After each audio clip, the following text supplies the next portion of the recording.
Y marks are cut in standard costing chapter. ये एक ऐसा चैप्टर है जिससे काफ़ी अच्छे अच्छे स्टूडेंट्स डर जाते हैं and reason we don't know क्यों उनको इतना ज़्यादा डर लगता है, बट हाँ मैं आपको ये बता सकता हूँ कि इस चैप्टर में स्टूडेंट्स कहाँ मिस्टेक करते हैं क्वेश्चंस के अंदर। तो अगर आपको वो चीज़ें पता चल जाए कि हम कहाँ मिस्टेक कर सकते हैं या कर रहे हैं, तो ये जो चैप्टर है जो आपके एग्जाम के लिए बहुत इंपॉर्टेंट है, 10-12 नंबर का वेटेज रखता है, ये आपको एक अच्छा स्कोर करने में मदद करेगा। तो चलिए एक एक करके देखते हैं कि आखिरकार कौन से ऐसे पॉइंट्स हैं जहां पे हम मिस्टेक्स करते हैं। वीडियो को लास्ट तक देखिएगा क्योंकि जो 5वां पॉइंट है वो काफी इंटरेस्टिंग है।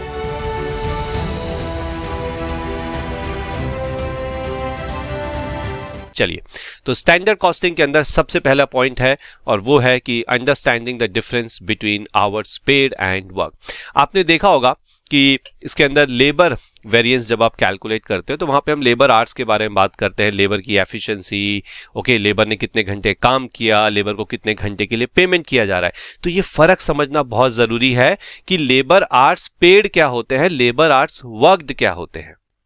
तो इसमें अगर आपने मिस्टेक करी या फॉर्मूलेज में आपने इनको इंटरचेंज किया, you will get the 0 marks labour variance के क्वेश्चन में। तो जब भी आप इसके क्वेश्चंस को करो, मेरा सजेशन है कि लेबर आवर्स पेड क्या है, लेबर आवर्स वर्कड क्या है, इस पे थोड़ा सा ध्यान दीजिएगा।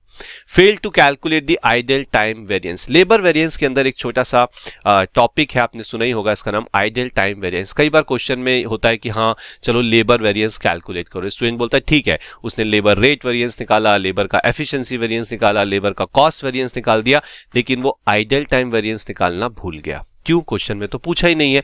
नहीं पूछा है तो क्या हुआ, you have to calculate this variance अगर क्वेश्चन में आपको इंफॉर्मेशन प्रोवाइड की गई है। तो जब भी आप प्रैक्टिस करें, जब आप स्टडीज करें अपने स्टैंडर्ड कॉस्टिंग चैप्टर की, आइडल टाइम वेरिएंस पे थोड़ा सा ध्यान दे देना, ठीक है।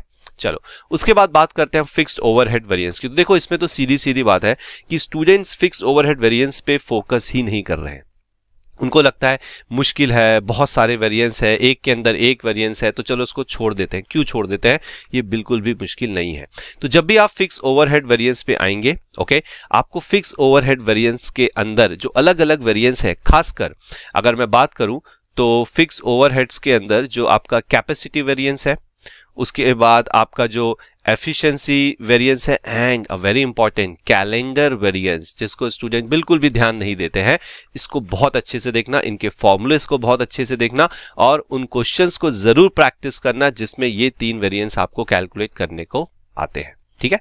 चौथे पॉइंट की अगर मैं बात करूं तो वो है कि standard material and standard hours for actual output calculation. अब सर ये क्या है? स्टैंडर्ड आवर्स आपको पता है, बच्ची कई बार स्टूडेंट पूछते हैं सर ये बजटेड आवर्स क्या है, ये स्टैंडर्ड आवर्स क्या है, ये एक्चुअल आवर्स क्या है, ये बजटेड मटेरियल क्वांटिटी क्या है, ये स्टैंडर्ड क्वांटिटी क्या है, ये एक्चुअल क्वांटिटी क्या है।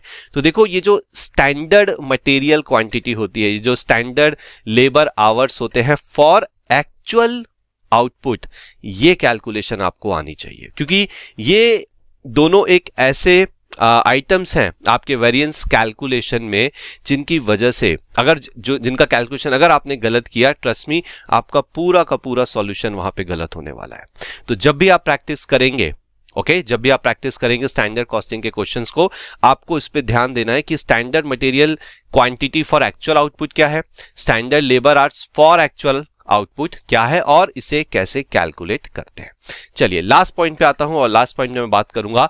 देखिए मैंने यहां पे सिर्फ वर्किंग नोट नहीं लिखा है, मैंने यहां पे डिटेल्ड वर्किंग नोट लिखा है। स्टैंडर्ड कॉस्टिंग में जब आपको वेरिएंस के कैलकुलेशंस आते हैं तो कई बार स्टूडेंट ऐसे लिख देते हैं, ओके, लेबर एफिशिएंसी वेरिएंस, ये फॉर्मूला एंड डन। आपको नहीं मिलेंगे पूरे मार्क्स। व्हाई? जब आप लेबर का एफिशिएंसी वेरिएंस या आप फिक्स्ड ओवरहेड का एक्सपेंडिचर वेरिएंस या वॉल्यूम वेरिएंस, कोई भी वेरिएंस निकालते हैं तो हर वेरिएंस के पीछे एक कैलकुलेशन होती है कि मैंने स्टैंडर्ड यूनिट कैसे निकाली, मैंने स्टैंडर्ड क्वांटिटी कैसे निकाली, मैंने लेबर का रेट कैसे निकाला। आपको ये हर एक चीज का डिटेल्ड वर्किंग नोट बनाना है। आप ये नहीं सोच सकते वहां पे कि हाँ ये तो बहुत छोटी सी कैलकुलेशन है, इंस्टीट्यूट समझ जाएगा। वो वहां कोई कुछ नहीं समझने वाला, कोई कुछ नहीं समझेगा। वो वही समझेंगे जो आपकी आंसर शीट में दे कैन सी जो वहां पे विजिबल है। तो मेरा सजेशन यही है कि जब भी आप स्टैंडर्ड कॉस्टिंग के क्वेश्चंस करते हैं, वर्किंग नोट्स को थोड़ा सा डिटेल रखिए, हर एक माइनर कंप्यूटेशन आपको वहां पे दिखाना है। तो ये जो 5 पॉइंट्स है, detailed working note, standard material and arts for actual output, fix overhead variance, fail to calculate the idle time variance and understanding the difference between hours paid and work, इस पे आप बहुत अच्छे से ध्यान देंगे। अगर आप ध्यान देते हैं तो विदाउट एनी डाउट आप खुद नोटिस करना, आपके जो मार्क्स हैं जो आप एक्सपेक्ट कर रहे हो वो यहां से थोड़े से यहां ऊपर डेफिनेटली पहुंचेंगे। Okay, so thank you.